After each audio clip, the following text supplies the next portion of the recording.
Preferirían ser ese. No. Sí, no, es que era exactamente. No entendía precisamente el símbolo nacional, es decir, no entendía exactamente, buenas noches. Sí, puede ser una suerte de autismo. Lo que me fue referido fue eso, es decir, esa persona no podía simbolizar, no era tampoco psicoanalizable, pero insisto que en los hospitales se tratan todo tipo de patologías y esa persona no podía inteligir lo que era un símbolo nacional, por ejemplo, no era un neurótico, no era una persona neurótica. Entonces, claro, esa persona tiene un lenguaje, tiene una raza, tiene una procedencia, no puede simbolizar eso. No se siente parte de esa nación, digamos, no se sentiría parte a nivel consciente porque tampoco tendría conciencia de sí mismo. Es un caso atípico, pero es interesante ver cómo en ese anclaje neurótico de una persona común y corriente, por así decirlo, entre muchas comillas, hay también un corpus social, un hábitus, una forma de integrarse que esa persona que me fue referida, cuya anécdota me fue referida, no tenía, digamos, no tiene esa capacidad de simbolización. De modo que, claro, entendemos, y ahora ya nos metemos más en el tema, que la nación es algo transversal, es decir, nos interpela a todos y a todas de igual manera. ¿Y a qué voy con esto también y por qué traigo el ejemplo psicoanalítico? Ahí Rocío recuerdo que dijo lo de una silla, por ejemplo, no podía entender lo que era una silla. ¿Por qué no entendía lo que era una silla? ¿Por qué no entendía lo que era una silla y no una bandera? Bueno, ahí está el tema de la nación, en tanto no es un concepto empírico. Es decir, podemos buscar la nación a partir de la geografía, a partir de la raza, de la lengua, es decir, hay lenguajes que unen territorios, unen regiones. Hay una historia en común. Pero para decirlo en términos kantianos, no tendríamos a la nación por objeto de conocimiento, sino de pensamiento. Es decir, el conocimiento remite a una concepción empírica del saber. De valga la redundancia, de conocer las cosas. Por ende, uno puede conocer empíricamente lo que es una silla. Yo puedo definir en abstracto lo que es una lapicera cuando la estoy viendo, porque es tangible, se les presenta a todos y a todas ustedes. La nación, si bien es algo que nos interpela a todos y a todas, no podemos definirla de forma exacta. No podemos decir, ahí está la nación, porque no es un concepto tangible. De modo que, volviendo al ejemplo inicial, hace falta una capacidad de simbolización para entender lo que es una nación.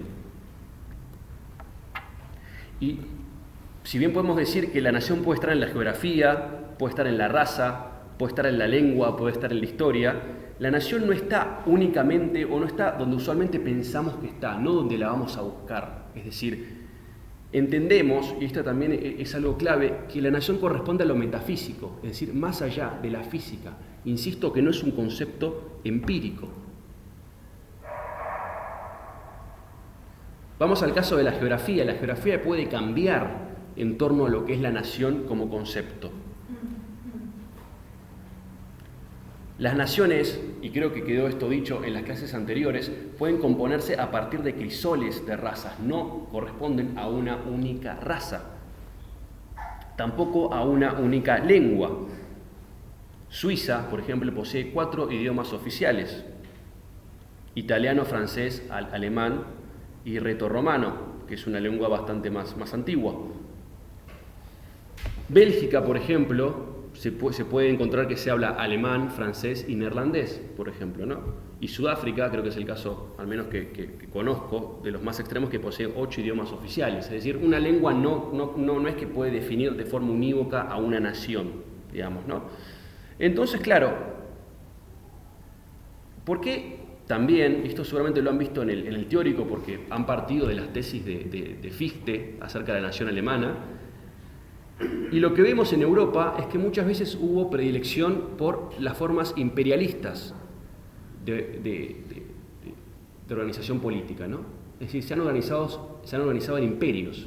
El último imperio en caer fue el Imperio Otomano en 1922. En la Primera Guerra Mundial estaba el Imperio Alemán y el Imperio Austrohúngaro, es decir, esta monarquía dualista entre Austria y Hungría.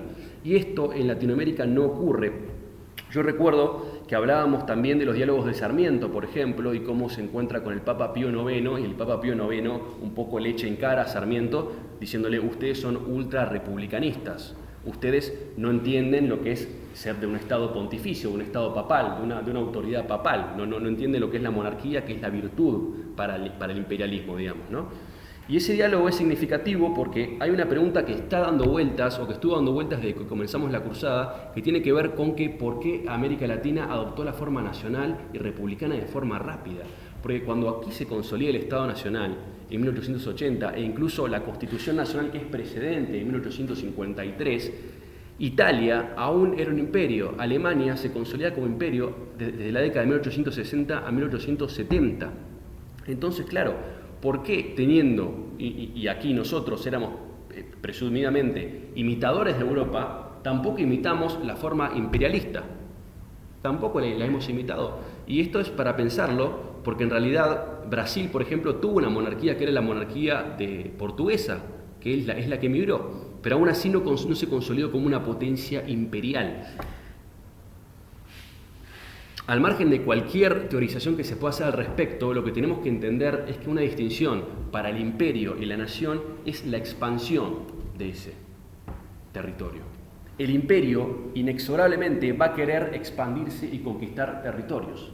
La nación, presuntamente y en teoría, salvo ciertos casos obviamente que podemos ver en la práctica que pueden refutar lo que estamos diciendo, no hay nada inamovible, la nación no busca expandirse a otros territorios, no busca conquistar presumiblemente eso. La conquista es algo característico, por así decirlo, del imperialismo. Como dije en las clases pasadas, y creo que también lo deben haber escuchado, la fase superior del imperialismo es el colonialismo. La problemática del lenguaje, como dije, de Suiza, es abordado por un texto que está en la bibliografía del trabajo, que es los cuadernos de la cárcel de Antonio Gramsci. ¿Bien? Los cuadernos de la cárcel de Antonio Gramsci. Seguramente han leído o han abordado el concepto de hegemonía. Antonio Gramsci lo deben haber escuchado, creo que es el que más se refiere cuando se hablan de estas temáticas. En la comunicación me parece que es categórico. Lo que escribe, por si se quieren acercar a este texto para su trabajo final, es decir, el filósofo italiano acá parte de memorias, ¿no? Antonio Gramsci, un filósofo comunista italiano, está preso en el régimen de Mussolini, fue encarcelado por Benito Mussolini, y él escribe de 1929 a 1935 memorias acerca de la nación italiana. Gramsci lo que identifica es que a lo largo de toda la historia de Italia, hasta esos días, hubo una carencia de literatura popular italiana, ¿no? Lo que se puede traducir, y esta es una tesis central del texto, es en la ausencia de novelas y la predilección por el melodrama.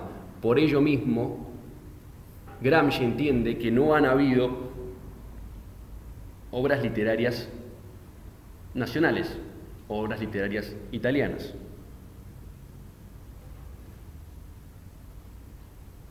Mencionamos a la literatura y el concepto de canon literario, por ejemplo, establece la idea de un ser nacional.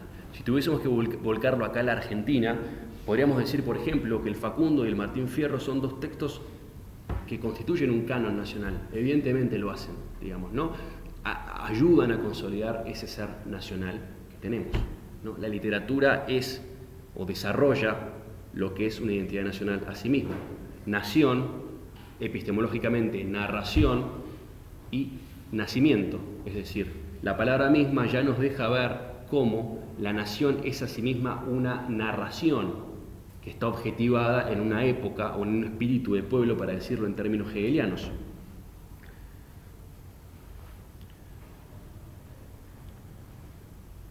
Pasando en limpio, entonces, la idea de canon literario ayuda entonces a consolidar lo que es un ideario nacional. Pero mencionamos el fascismo, ya que Italia estaba bajo el régimen fascista cuando Antonio Gramsci escribe estas memorias de 1929 a 1935, estos escritos, y pensemos en qué aporta una ideología como el fascismo a la idea de nación. Porque claro, hemos visto a Lugones, por ejemplo, y Leopoldo Lugones termina virando para el fascismo para la década de 1930, y han visto con Fernando los escritos de Lugones, que un poco son el preludio a ese golpe del 30 de Uriburu y esa idea de década infame. Exactamente. El gaucho, la colección del gaucho. Bueno, ese sería el resultado de ese canon literario, ¿no? El mito del gaucho, por ejemplo, y cómo era percibido a mediados del siglo XIX el gaucho y cómo lo es a principios del siglo XX en la Argentina, ¿no? La inmigración también tiene mucho que ver en la idea de nación, ¿no? La idea de nación o la clase media o la burguesía, media burguesía argentina es un fenómeno inmigratorio, digamos, mayormente proveniente de Italia del Sur. Pero claro, pensemos entonces, teníamos por ejemplo en Italia, ya que también es característico para nuestra nación, una serie de estados pontificios, es decir, estados bajo el dominio del Papa, y luego esta gente emigra a la Argentina y esa estructura se mantiene a lo largo del siglo XX, y lo que busca hacer Benito Mussolini es generar una idea de unión de esos estados pontificios, de esa diversidad de culturas que existían en Italia, de esa diversidad de lenguas.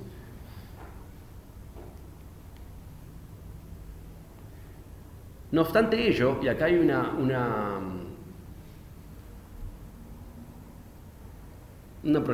problematización conceptual, y perdonen que haga esto en la introducción de la exposición, quizás los mareo un poco, pero bueno, cualquier cosa me van diciendo, es que en realidad lo que quiere hacer Mussolini es reivindicar el Imperio Romano.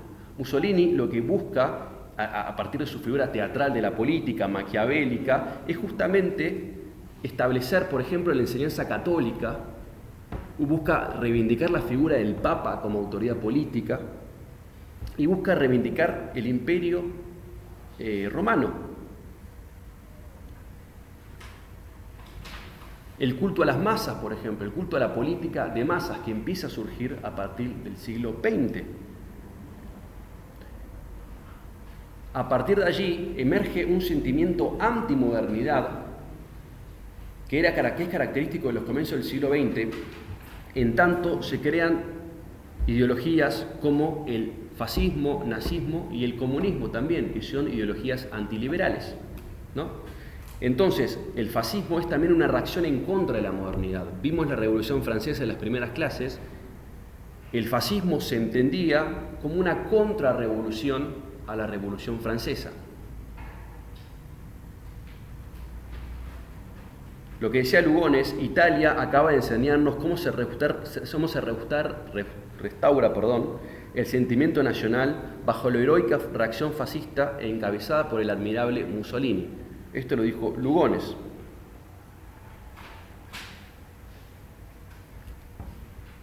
Es entonces característico este antiliberalismo y este anticapitalismo. Por eso digo que va en contra de la modernidad, el fascismo en sí mismo, ¿no? Y también anticomunismo y antisocialismo, aunque esto se usa mucho en la retórica de derecha, es que Mussolini militaba en el Partido Socialista cuando era joven. En su juventud Mussolini milita en el Partido Socialista. Y a partir de este fenómeno como el fascismo, este fenómeno nacionalista, por así decirlo, se empieza a plantear si efectivamente la historia es emancipación. Esto es una tesis sostenida por la Escuela de Frankfurt, es decir, ¿la historia es el proceso de emancipación?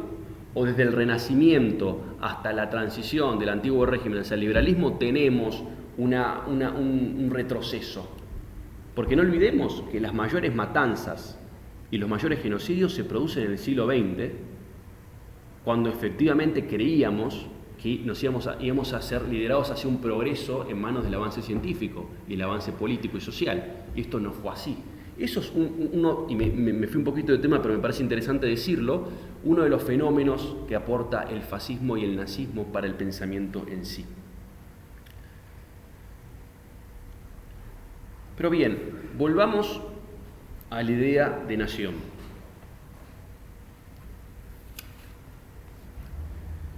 Un debate creo que es interesante es, por ejemplo, decir cuándo comienza el Estado argentino, ¿no?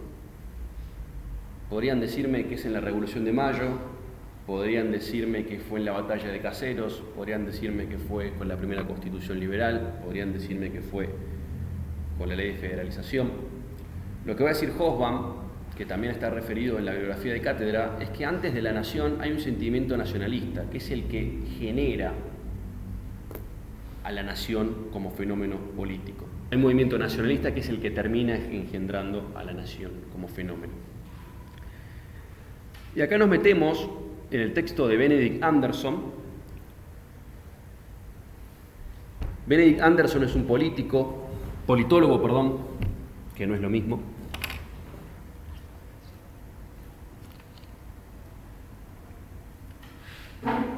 Politólogo y antropólogo, escritor de la obra antropológica Comunidades Imaginadas.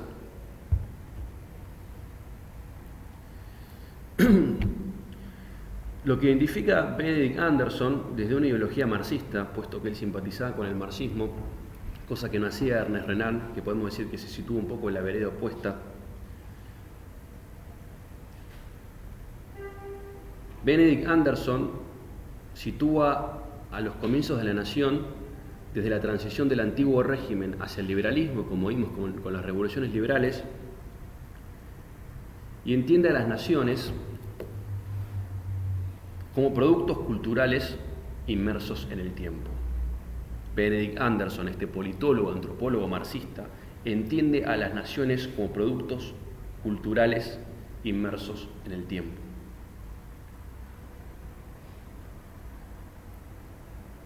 ¿Qué significa que las naciones sean productos culturales inmersos en el tiempo? Significa algo bastante obvio, pero está bueno problematizarlo, que es plantear el hecho de que las naciones son arquetipos recientes. Es decir, las naciones existen hace 2 siglos, podemos decir, 3 siglos, y el Imperio Romano duró 10. Es decir, que la modalidad hegemónica o predominante, por así decirlo, de la organización política no es la nación, sino que es el imperio. El imperio ha sabido persistir por mucho tiempo.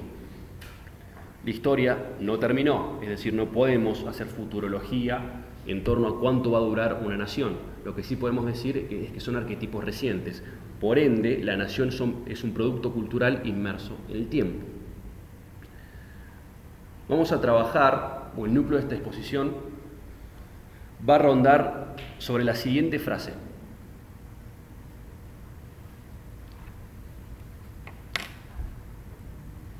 La nación es una comunidad política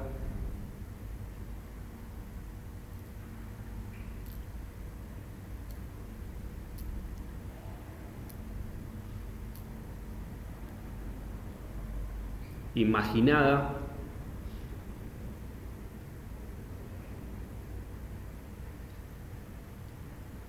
limitada y soberana. Es decir, la nación es una comunidad política imaginada, limitada y soberana. Esta frase es de Benedict Anderson.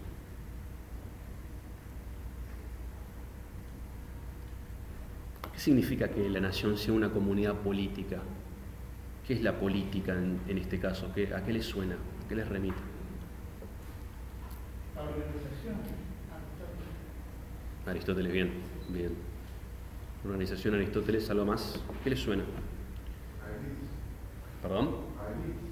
Elites, bien. O sea que para una organización nacional tiene que haber élites o elites que construyan un orden, digamos. Sí, con un territorio, Bien. con un gobierno. Bien, gobierno.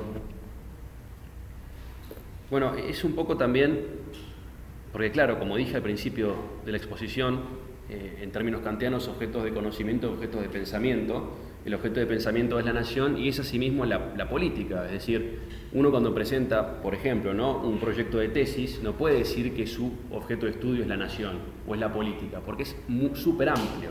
De modo que en realidad muchas veces escuchamos la palabra política, pero no sé si han escuchado alguna vez, si lo han escuchado pásenmelo, un programa de radio donde están hablando de política y empiecen a tardar horas en definir qué es la política. No lo hacen, digamos, no una sección del diario donde dice estas son las secciones políticas, no se está definiendo efectivamente qué es política, sino que se está dando por dado que la gente sabe qué es la política.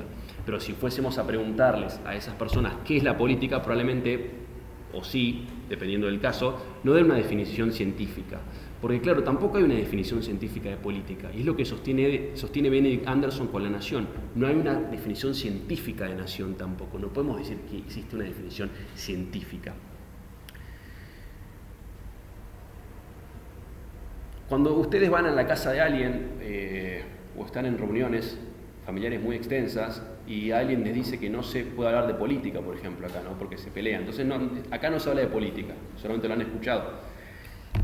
Esa concepción de la política corresponde identificarla con el poder dentro del ámbito público. Esa es una concepción de política, es decir, la política es es el poder dentro del ámbito público. Es una forma de entender lo que es la política, que creo que es la más hegemónica, ¿no? Entendemos que todo lo que es política es lo que refiere al poder dentro del ámbito público.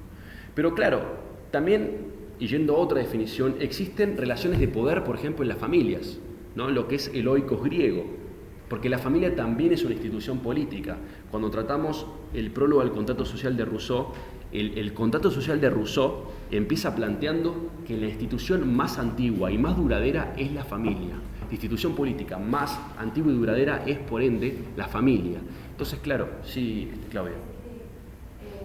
A mi parecer, la política es el estudio de las relaciones de poder, digamos. Uh-huh. O sea, política es todo aquello que tenga alguna relación de poder o dominación. Claro, por eso está Aristóteles por ese lado, porque decía que tu padre empieza a ejercer poder sobre la familia y era donde empieza toda la relación de poder. Exactamente. Dentro de la familia, y después vas a la sociedad, después de organizarse, como organizar la familia, Si dices que la nación es una comunidad política, entonces también nace por una necesidad de cierto grupo, como dice el compa, de organizar la vida del resto. Uh-huh. Entonces, como que... Bajo esa concepción. En la otra clase estábamos pensando justamente en eso, en cuál es la necesidad de que existan las naciones, por qué existen las naciones. Entonces yo decía como que hay una cuestión ahí de poder que me parece que puede ser una causa. Evidentemente no es como que la causa principal, hay un montón de otras causas que todavía no terminamos de ver, pero yo creo que es una de las más importantes, el tema político. Y el tema de poder. Claro. Bien. Sí. Poder con respecto a quién y de quién, a qué se les ocurre.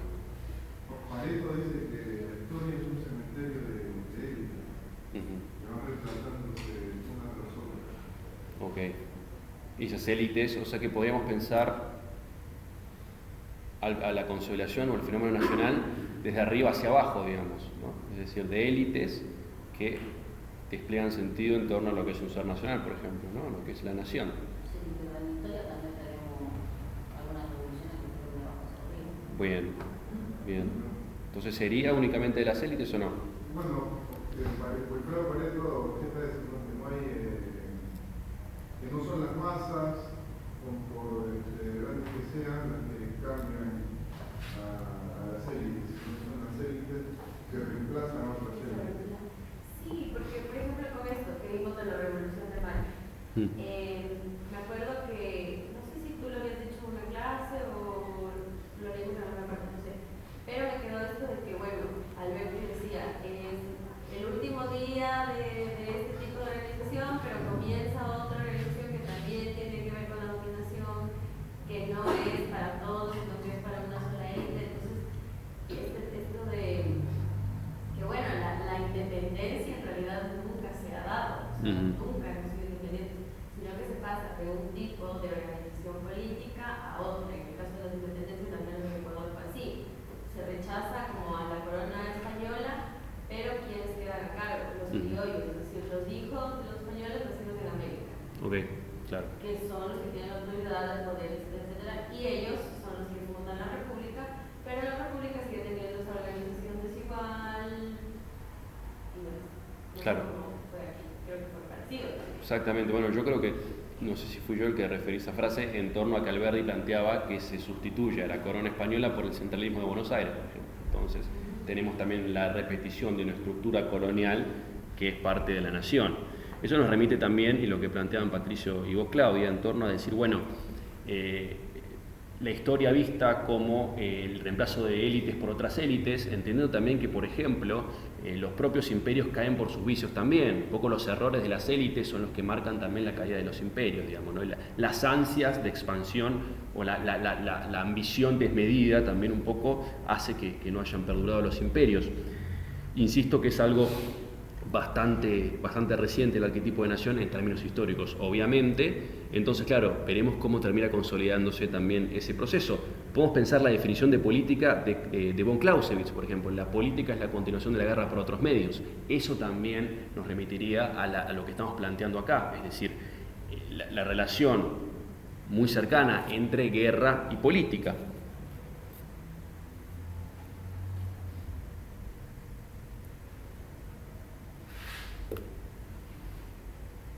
También podemos disociar, ¿no?, lo político de la política. Es decir, la política como la burocracia estatal, como el aparato estatal, y lo político es lo que está por fuera de ese accionar estatal, ¿no? Los movimientos sociales, por ejemplo, forman parte de lo político.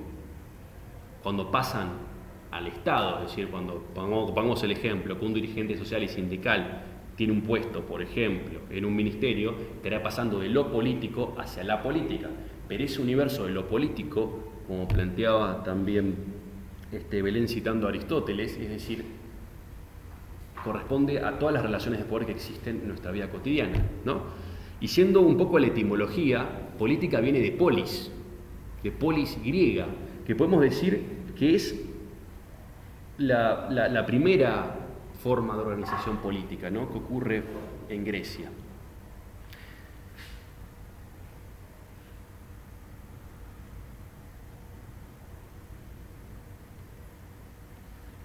Muchas veces cuando se habla de política se cita al Príncipe de Maquiavelo, te diré que casi siempre, es decir, no se puede no haber leído a Maquiavelo, que es un poco algo bastante extraño, porque claro, es una obra muy antigua, es decir, renacentista italiana, y es un manual, no es una, es decir, dice la política es un arte, pero el ser humano es indómito, entonces hay que enseñarle a construir obediencia, diría Maquiavelo. Entonces, claro, se le escribe a Lorenzo de Medici un manual para accionar en torno a los principados, pero no en torno a los gobiernos liberales, ¿no? Es decir, hay que construir obediencia para con los principados, para el príncipe, justamente, ¿no?, para Lorenzo de Medici.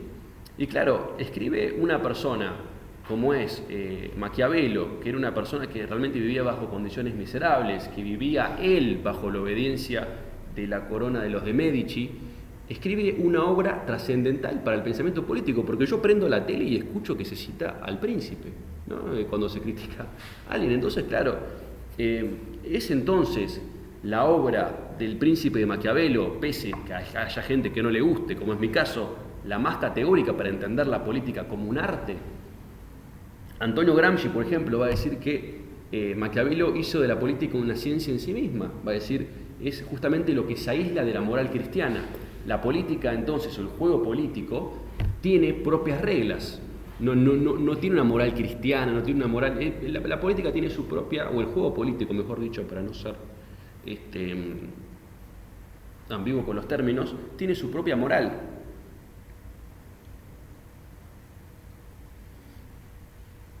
Pero bien, nos metimos en el debate de la política y podemos entender que las primeras formas de organizaciones fueron las polis, ¿no?, las polis griegas, que surgen en la antigua Grecia.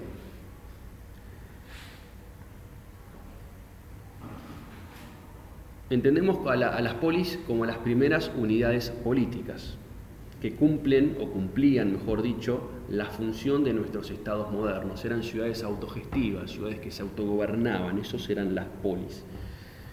Hay una ciudad característica que la han escuchado seguramente, que estuvo en plena expansión entre los años 490 y 479 a.C., que es Atenas. Allí empieza a darse paulatinamente una estructura democrática, cuando empieza a primar la escuela platónico-aristotélica por sobre otras escuelas de filosofía griegas.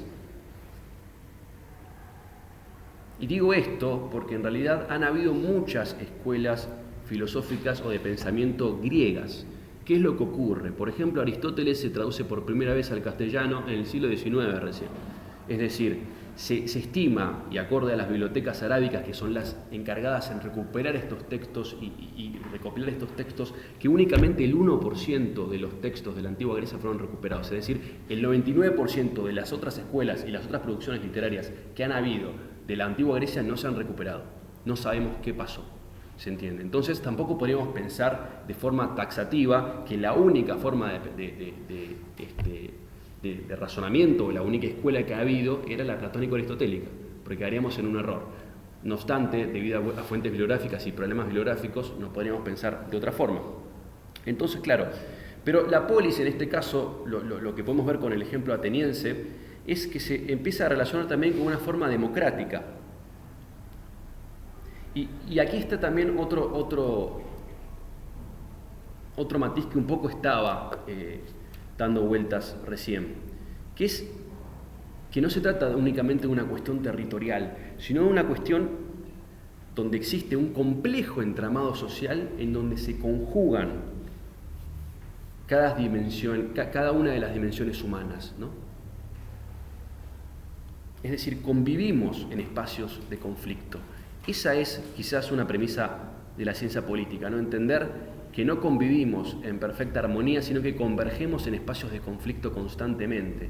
Porque, citando también a Eduardo Rinesi, la política o el orden social pleno no es posible. No podemos pensar en una sociedad en la cual todos estemos completamente de acuerdo. Es imposible. El disenso es prácticamente ineludible. Pero claro, tenemos la relación entre polis y democracia. El término oficial que designaba a la Atenas antes de Cristo era el de Estado democrático, es decir, de democracia, que significa etimológicamente gobierno del pueblo. Demos, pueblo, kraos o cracia en este caso, poder.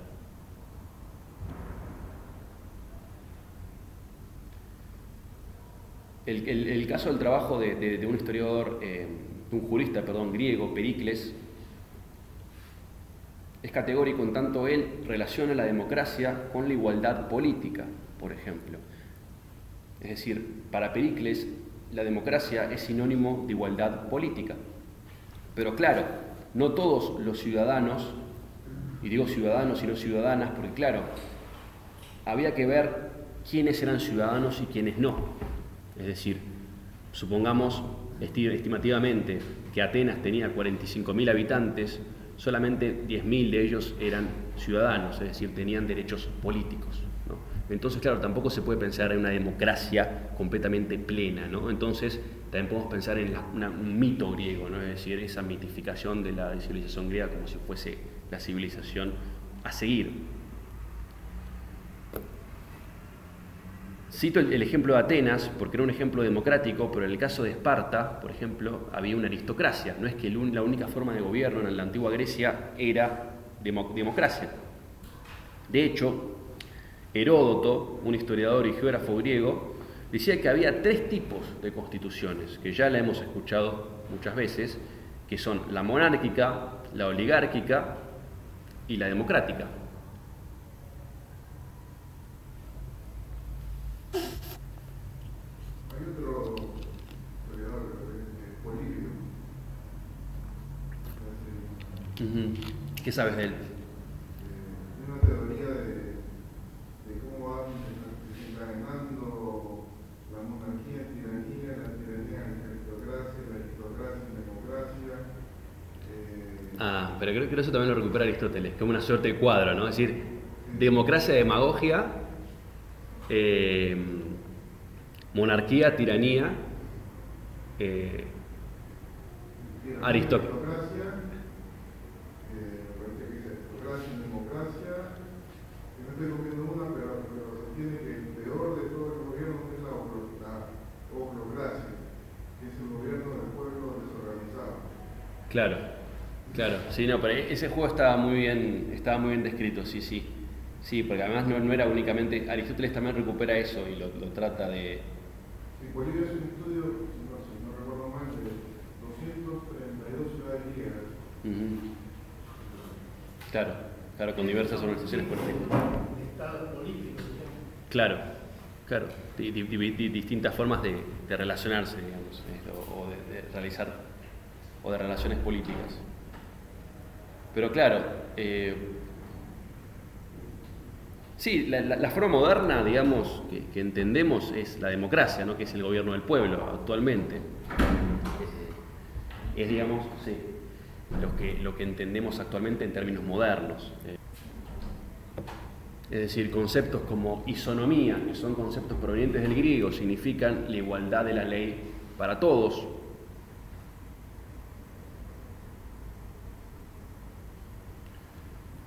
Y segoría, el concepto que sostiene que todos tienen el derecho a utilizar las palabras en las asambleas, ¿no? Las asambleas eran parte de la función de ser ciudadano. ¿cómo se llama? Y segoría. Los cargos en la antigua Grecia duraban muy poco, prácticamente días, y la gente no los quería agarrar porque tenía mucha responsabilidad, ¿no? Es decir, el ser ciudadano traía beneficios, pero también traía responsabilidades, ¿no? La antítesis de lo que es hoy en día. Si uno tiene un cargo público no le dura días, sino que mucho más, pero bueno.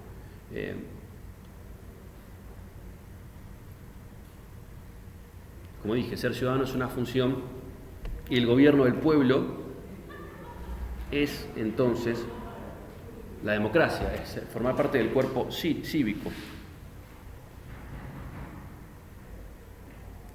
Y un poco también en relación a lo que planteaba Patricio, ¿no? No han bastado críticas a la democracia, porque se decía, claro, Platón era bastante escéptico a la mayoría de los sistemas políticos, decía, la democracia, como decía también Aristóteles, deviene en demagogia, pero la democracia para Platón era el reino de los sofistas, es decir, de la retórica, del convencimiento. La democracia puede tener también proselitismo, puede, digamos, caer en la demagogia. Es decir, la política de los demagogos lo único que hace es demostrar el reflejo de una masa, no construye, digamos, ¿no?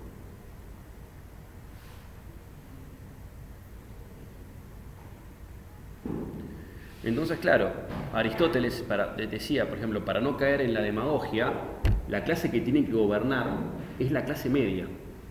Y fíjense también qué relación con el tema de la nación.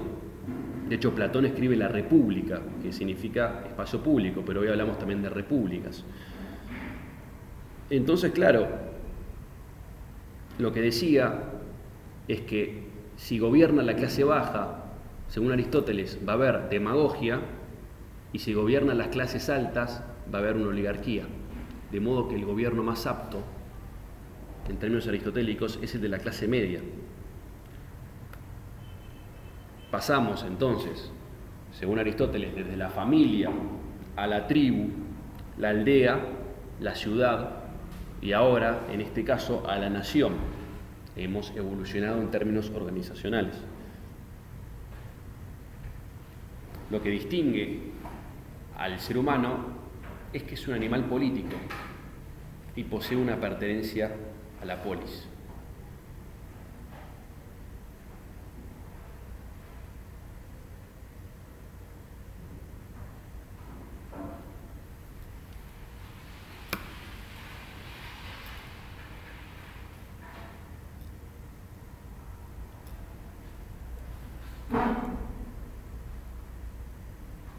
Otro historiador, y ya cierro con el tema de Grecia, es Pericles, que en la oración fúnebre sostiene que la soberanía no debe tener límites y es la asamblea del pueblo la que debe poseer las facultades del poder ejecutivo.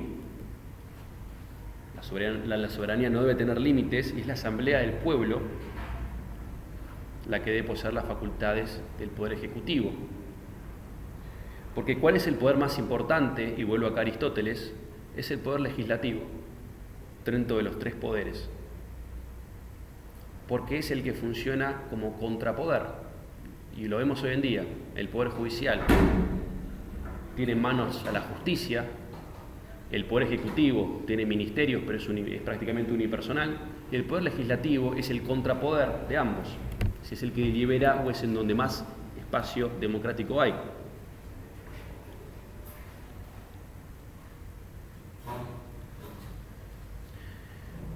La democracia ateniense se dice que no se repite en toda la Edad Media y no es sino hasta el Renacimiento o hasta la modernidad en la cual podemos volver a pensar en democracia.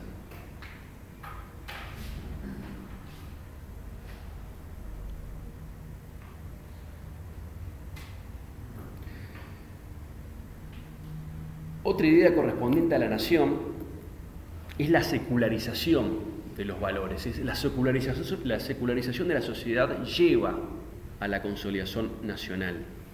Aunque sería desacertado pensar que la Iglesia no ha tenido injerencia en la consolidación de las naciones, ¿no?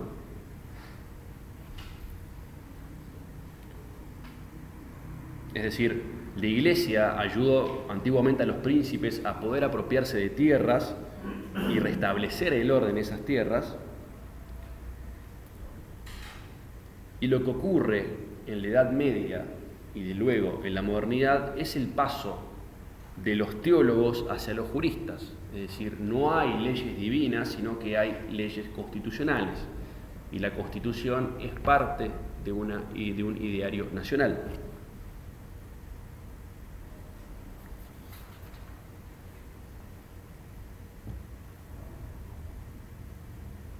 Citando el ejemplo de la primera constitución moderna, que es el caso de Norteamérica, con la Revolución Norteamericana, en el año 1776 ocurre esta revolución, y en el artículo 2 de dicha constitución se sostenía: todos los hombres son por naturaleza igualmente libres e independientes y poseen determinados derechos innatos, de los cuales, cuando entran en el estado de sociedad, no pueden mediante ningún pacto privar o despojar a sus descendientes. Es decir, la secularización de las leyes. Es el derecho natural, el derecho sagrado es el derecho a la libertad.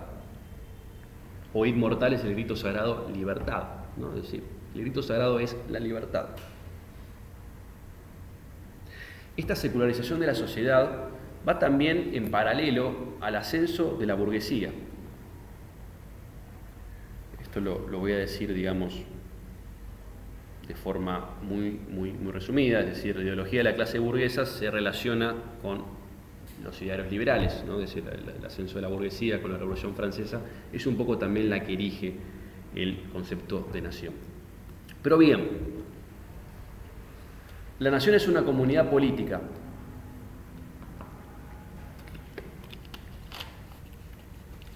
Confluyen, hay espacios de conflicto, hay política en las naciones. Si entendemos, por ejemplo, que la política es, como decía Platón, el arte de gobernar a los hombres bajo su propio consentimiento, en la monarquía no habría política, porque hay sometimiento. En los totalitarismos, como dijimos también la distinción entre autoritarismo y totalitarismo, ya que el totalitarismo es el que abarca todas las esferas del poder, el autoritarismo únicamente posee una coacción política, tampoco en los totalitarismos habría política. Entonces, claro, la nación es una comunidad política. Dijimos, la nación es una comunidad política imaginada, limitada y soberana, que es una frase de Benedict Anderson. ¿Por qué podemos sostener que la nación es una comunidad imaginada a sí misma? La nación es imaginada justamente por lo que hace la propia palabra referencia. Fue pensada, una nación es pensada. Y acá volvemos al debate de las élites, por ejemplo, ¿no? Son las élites las que piensan un proyecto nacional, como fue, por ejemplo, el caso de la Revolución de Mayo, como fue el caso de la generación del 37, que se encargaban de pensar un ser nacional, ¿no?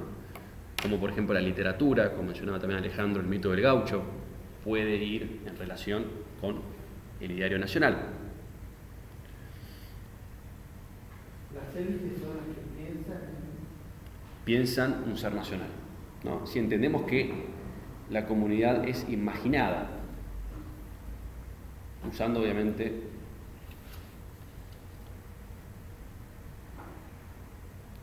pero no únicamente por esto, no únicamente porque se piensa la nación desde las élites, sino también por el hecho de lo que decíamos al principio. Una nación no es un concepto empírico, no se puede definir en abstracto como una mesa. Y lo que tenemos en común con la gente que nos rodea es decir que somos argentinos, pero probablemente no conozcamos a demasiada gente en nuestro país y desde ningún punto de vista vamos a conocer a todas las personas que habitan en este territorio, de modo que esa pertenencia es imaginada, es decir, imaginamos este sentido de pertenencia. Está ahí el concepto de patria, que proviene del latín, que se relaciona a los padres, a los antepasados, la patria. Y los himnos, ¿no? Una tradición que se inicia con los himnos homéricos en el siglo XII a.C. ¿Hace cuánto tiempo? Era también cantos teológicos, es decir, se daban para avalar las deidades de las religiones de la antigua Grecia. Entonces tenemos, la nación es una comunidad política imaginada y limitada. ¿Por qué es limitada una nación?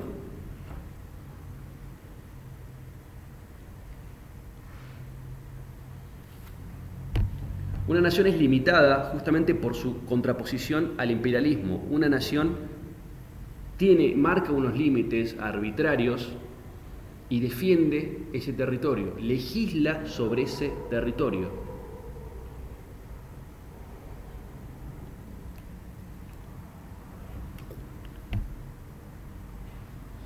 No piensa en gobernar, al menos en el día a día, ¿no? Territorios remotos, lejanos. En Argentina no se piensa cómo se gobierna en China, por ejemplo, no se piensa lo que dice el parlamento chino, no se está construyendo leyes para otros parlamentos de otros países, sino que se están construyendo leyes para este territorio. Hay un límite, la nación marca sus límites y se queda dentro de esos límites. Es una comunidad limitada justamente por su contraposición al imperialismo.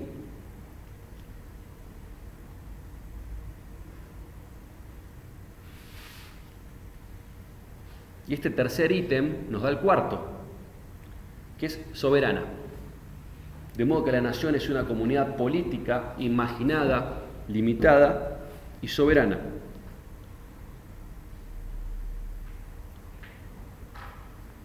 Este traspaso que hay, y ya para ir cerrando con Anderson y pasar a lo último, que es Renan, este traspaso que hay desde los teólogos hacia los juristas y la secularización es justamente lo que hace que la propia naturaleza sea la Constitución, el derecho, naturaleza, nacimiento, nación. Nación, nacimiento, naturaleza. Fíjense qué es lo que le da la ciudadanía hoy en día a una persona, haber nacido en ese territorio, al margen de ciertos minuciosos cambios en la política migratoria. Cuando uno nace o nacía en un territorio, tiene esa nacionalidad. Se le da esa nacionalidad, al margen de su raza, su lenguaje, lo que sea, o de su ascendencia. Nación, nacimiento, naturaleza. Fíjense también cómo con las propias palabras podemos construir, ¿no? Nación, narración, todas esas características.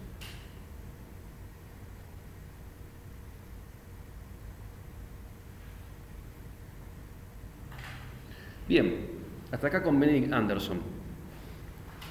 ¿Queda alguna duda con esto que dijimos? ¿Preguntas?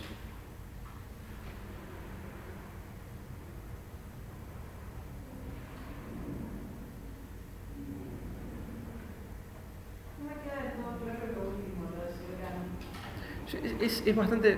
Bueno, tiene que ver con la cuestión de la defensa también, la soberanía. Tiene que ver, por eso lo dije, en relación con lo limitado también. Que constituye una soberanía en torno a sus límites. Entonces se relacionan ese tercer y cuarto ítem, ¿no? Es una comunidad política, imaginada, limitada y soberana. Busca su soberanía dentro de sus límites.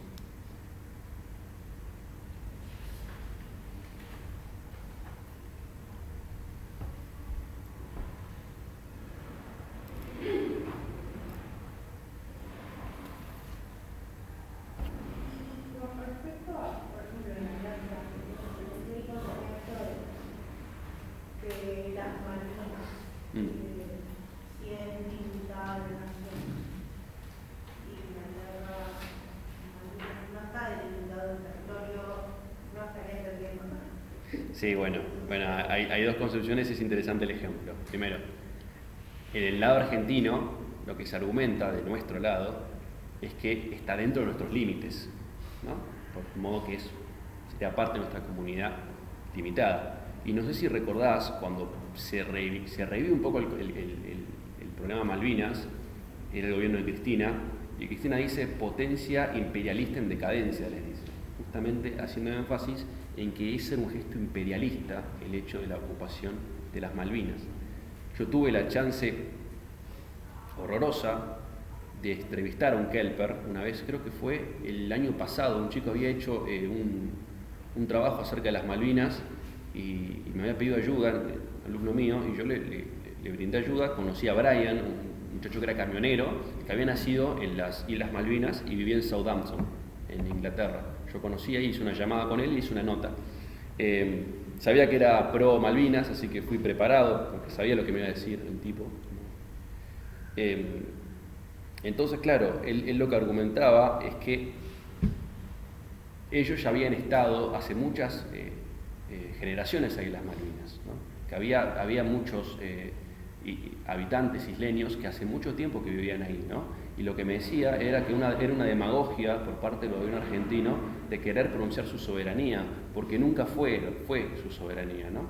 Y dijo muchas cosas, me acuerdo, yo no lo contradije porque en realidad lo que se quiere es tener material de estudio, ¿no? Si yo lo hubiese interpelado no hubiese podido escucharlo. Y dijo cosas así como, por ejemplo, que Margaret Thatcher fue lo mejor que le pasó a la Argentina, digamos, ¿no? Porque en realidad lo que hace la guerra de Malvinas, sé que les va a molestar esto, lo voy a decir igual porque a mí cuando lo escuché me molestó, dijo que Margaret Thatcher hizo que la dictadura de Galtieri se terminara, porque si no hubiese sido por la derrota de Malvinas, la dictadura todavía seguiría en el poder, ¿no? Entonces deberíamos estar agradecidos de Margaret Thatcher. Lo dijo realmente así. Realmente lo pensaba. Hablábamos hoy, me parece, aprovechando esto, del tema de cómo se construye identitario nacional a través del arte. Y bueno, esto por ahí también forma parte, ¿no? Desde un foco, pero bueno. Vos decís en torno a, por ejemplo, Gran Bretaña. No, sí, pero además, digamos, es un argumento que se ha escuchado acá. ¿A cuál te referís? Esto de que, digamos, el hecho de Malvinas o la causa Malvinas desde lo militar precipitó la caída del gobierno de Franco. Sí. Una de las causas. Sí. También, si se hubiese ganado la guerra, ¿qué hubiese pasado? Claro, bueno, claro. También seguiría en el poder. Claro. Bueno, Yo creo que más bien fue para legitimar el mensaje de tomar el poder y... Claro, eso se ha escuchado mucho acá. sí, Acá. sí, de hecho lo hemos planteado, o sea, digo que, o sea, no sé, uno se junta con amigos, parientes y lo escucha ese argumento, digamos, ¿no? Decir, bueno, ¿qué hubiese pasado si efectivamente Cuando inició la guerra, todo el pueblo estaba a favor? representando todos. ¿Qué hubiese pasado? Lo que pasa es que habría que ver, bueno, por eso es que según donde uno ponga el foco, desde lo político puede ser un razonamiento. Ahora, desde lo geopolítico, por ahí el análisis es otro. Sí. Esto de quién estuvo primero, quién estuvo después, según la localización geográfica, las influencias, el océano, las plataformas marinas. Sí, obvio. Ese grupo, el grupo de la gente joven decía que se avergonzaba del pasado imperialista de Gran Bretaña. Y él decía que era un pasado que estaba mal, pero que tampoco había que, digamos, romper la nación o el nacionalismo por ese motivo. Y acá hay un concepto de Renan que es interesante para pensar la nación, que es el olvido. Y yo me parece que es bastante ilustrativo, porque sí, el olvido es necesario, según Renan, para la consolidación nacional. El texto de qué es una nación, que es en realidad una conferencia dictada en la Sorbona en el año 1882, la Sorbona de París, es decir, Renan era un filósofo, filólogo y arqueólogo francés,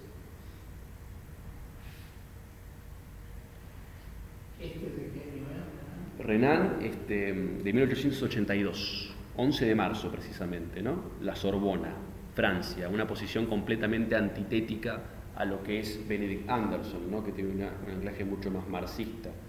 Escribe a partir de la derrota de Francia en la guerra franco-prusiana, y lo que va a plantear Renan es: en base de toda nación existe el terror y la guerra.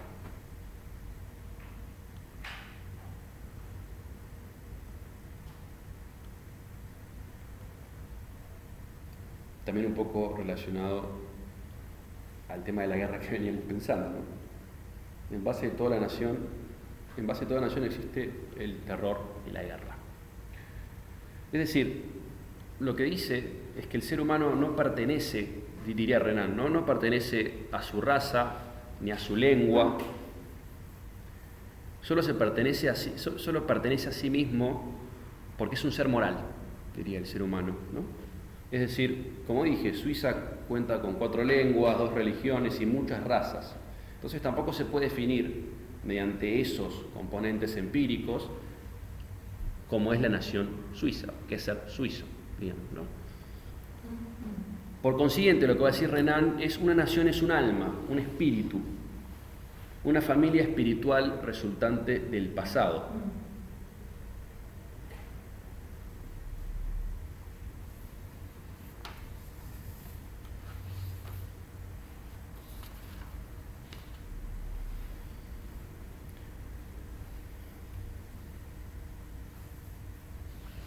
Y claro, un poco lo que veíamos con el tema de la definición de política.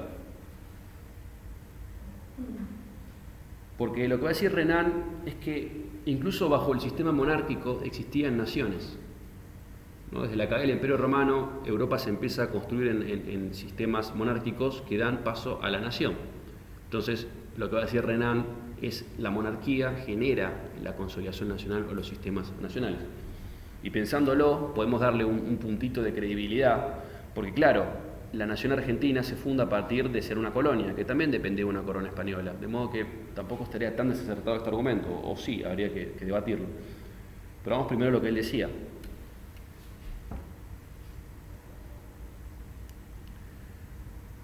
Renan lo que va a decir es que hay una conexión entre nación y guerra en torno al olvido. Es decir, toda la nación pasa por un contexto o pasa por circunstancias de guerra. Todo el proceso de consolidación nacional se da a partir de la guerra. Y la investigación histórica es el enemigo de la consolidación nacional, en tanto advierte los matices violentos que han habido en ellas. La investigación histórica, por consiguiente, advierte el terror y el origen violento de todas las formaciones políticas.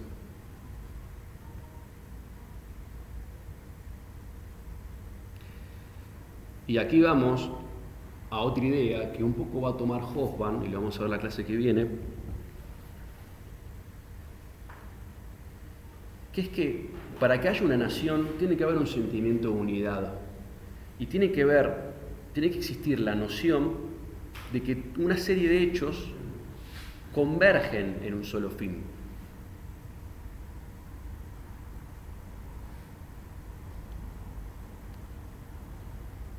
Para Renan, la nación puede darse a partir de la encarnación de una dinastía o de una antigua conquista que primero, dice Renan, va a ser recordada, pero luego va a ser olvidada por el conjunto del pueblo. Por eso, cuando daba el ejemplo de Gran Bretaña, que ahí tenemos un gran ejemplo de consolidación, no sé si nacional, ¿De la encarnación de una?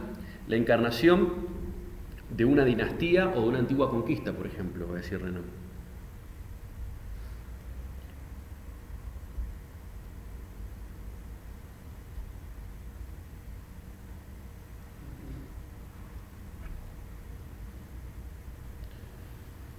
Esto va a ser primero recordado y olvidado por el pueblo.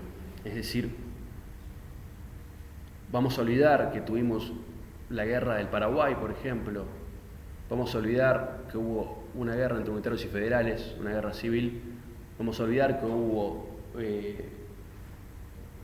levantamientos cívicos contra los regímenes liberales conservadores. Vamos a olvidar que hubieron enfrentamientos de bombas en los subterráneos en el 45 entre la Unión Democrática y el Partido Laborista, que es después el justicialista, el peronista, que hubo guerra entre montoneros y AAA. Todo eso, si tenemos que pensar en una nación, tenemos que olvidarlo, digamos, ¿no? Y tiene que haber una suerte de mito fundacional.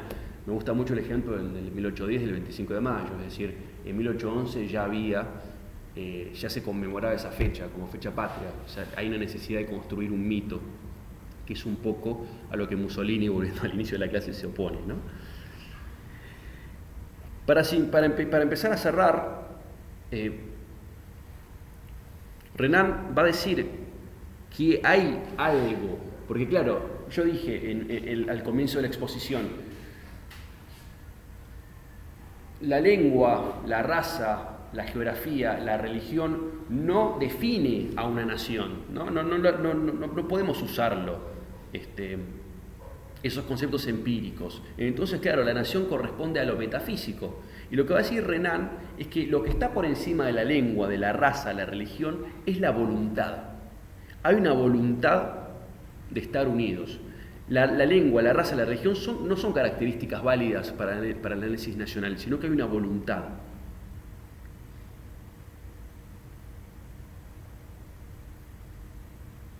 La nación, entonces, en síntesis, es un alma, es una invención de la comunidad. Y lo que va a decir Renan, y un poco ya lo hemos dicho, pero lo repito para que lo tengan como característica de su pensamiento, es que no es una invención de toda la comunidad, sino de una parte de la comunidad, que son las élites. Por eso Renan poseía un pensamiento aristocrático. De hecho, Renan se oponía a la democracia, porque decía que la democracia rompía con los vínculos y las tradiciones. Y es un poco el pensamiento de la época, en 1882, Francia, pero también este pensamiento existe a los comienzos del siglo XX en la Argentina. Es decir, la inmigración, lo que está haciendo que hayamos abierto el juego para Italia del Sur y para parte de Inglaterra y para parte de España, es que están rompiendo con nuestras tradiciones, están trayendo otra forma de hablar. No es bueno para nuestra consolidación nacional. Y ahí emergen los nacionalismos, como es el caso, insisto, estamental de Lugones, por ejemplo, ¿no? El hecho de, bueno, reivindiquemos el mito del gaucho, que es nuestra figura nacional. Entonces, claro,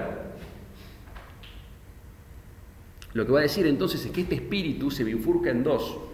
Es decir, para Renan, este espíritu de la nación está en dos partes, que es uno en el presente y otro en el pasado. Y yo diría que el pasado es el más importante, ¿no? Porque el pasado se caracteriza como un conjunto enorme de recuerdos, y el presente simboliza la voluntad de vivir juntos. Repito esto. La nación está compuesta por dos principios espirituales, uno en el presente y otro en el pasado.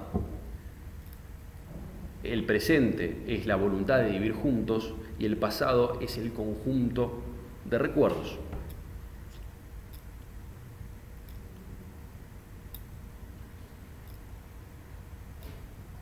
Arbitrario, o sea, ahí donde funciona el olvido en la construcción de esos relatos. ¿A qué te refieres con que son arbitrarios? Es lo que decíamos, es necesario dejar de lado ciertas partes de la historia para construir un relato que sea unificado, porque si consideramos Exactamente, está bueno eso porque claro, ahí tenemos la unión entre ambos, ¿no? Es decir, estas dos partes del alma se unen, en tanto para que podamos tener la voluntad de vivir juntos hace falta olvidar esos recuerdos, digamos, ¿no? Por eso también en los comienzos la investigación histórica es entonces el enemigo, digamos. Por eso es lo de la moral, porque obviamente nadie quiere pertenecer a un país imperialista y colonizador. Entonces, claro, vamos a olvidar esa parte de la historia, pero vamos a decir que nuestro país nació en la revolución industrial con los ingleses. El caso de Inglaterra es paradigmático, claro. De hecho, esta parte más joven, más progresista, digamos, quiere olvidar eso, o decir, bueno, esto estuvo mal, digamos, no somos parte de eso.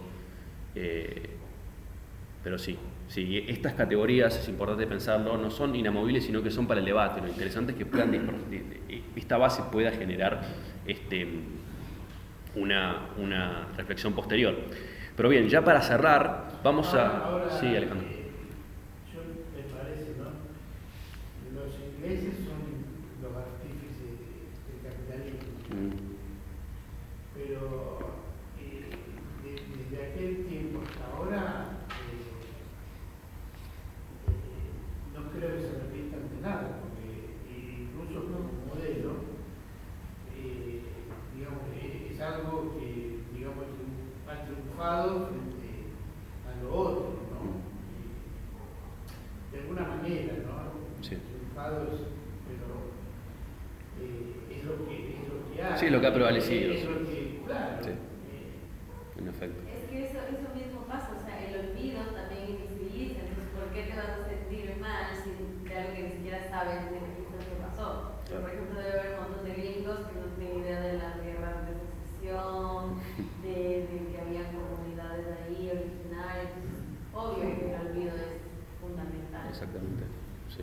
Y las nuevas generaciones Sí. pasan con los contemporáneos, no es necesario por ahí. No, obvio, pasa acá, digamos, ¿no? Con las campañas del desierto. Claro. La consideración nacional y la expansión al sur se da a partir de esa matanza. Por ahí no se dan acuerdo con el histórico. Claro. Y pasa con el concepto de lo que, por ejemplo, ocurrió en el país en la década del 90. Sí. Bueno, ahora para ciertos sectores políticos los 90 eran buenos, digamos, no fueron buenos. Claro, es el tema. Sí, cuando se rescata eso de la historia es porque persigue seguramente un fin político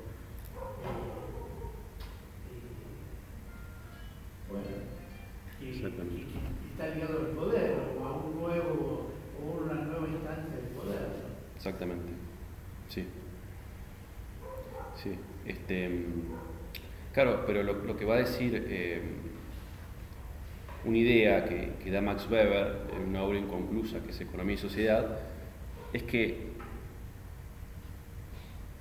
hay esta facción privilegiada, esta élite, existe para Weber, pero no somos conscientes de aquella facción, no somos conscientes de que el proceso de consolidación nacional se da de arriba hacia abajo y que hay una élite que es la que produce cultura y sentido, perdón por la palabra cultura, sé que es ambiguo decirlo de esa forma, pero para que se entienda, se produce cultura, sentido, derechos, orden social, político, pero no somos conscientes, es decir, se da de forma natural. Y lo que va a decir Weber es que en realidad se basan, es decir, hay una ficción que es representativa de la nación, pero lo va a refutar a Renan, va a decir, bueno, se basan en la memoria, no en el olvido precisamente, y un poco tiene que ver con lo que acaban de decir ustedes dos, ¿no? Es decir, ¿por qué se van a olvidar, por ejemplo, de la revolución industrial, que es un poco la que hegemoniza al conjunto del mundo, ¿no? La que genera el capitalismo industrial, ¿no? La revolución industrial fue en eso, digamos, ¿no? Pero bueno, es un debate entre Weber y Renan, digamos, ¿no? Que se da en una obra inconclusa, insisto, de Economía y Sociedad. Pero vamos a quedarnos con tres ideas, ¿no? La primera la podemos sintetizar planteando que una nación persiste en el consentimiento, una nación persiste en el consentimiento de generar recuerdos favorables para una pertenencia. Y lo que podemos decir en torno al debate que da Weber y Renan es que no es ni una ni la otra, es decir, no es ni el olvido completo ni la memoria completa, sino podemos decir de una interpretación de la historia. Yo recuerdo cuando se hablaba de la Revolución de Mayo en el pasado aniversario, en la televisión y la narrativa en torno a eso era completamente mítica, no se decía nada, es decir, parece que pasó todo una época de alegría y prosperidad y no vamos a decir que no fue prosperidad, pero hubieron muchos conflictos, digamos, ¿no? En todas las consolidaciones de las naciones latinoamericanas. De hecho, se evita utilizar la guerra civil, hablar de guerra civil, sí. La revolución y como es olvidado. Claro. Habíamos en un texto, no me acuerdo quién era, que Claro, bueno, claro, Cinegas también ahí. Sí, bueno, de hecho, en muchos manuales de historia, sobre todo de secundaria, se dice conflicto entre unitarios y federales, no se dice guerra civil entre unitarios y federales. Eso también, se evita usar esa palabra, me parece pecado. Pero bien, este segundo ítem es que el sufrimiento en común liga más que las alegrías, simplemente eso. ¿No? Es decir, el sufrimiento en común para Renan es lo que liga a las naciones. En este caso tiene poco correlación con la guerra y el terror.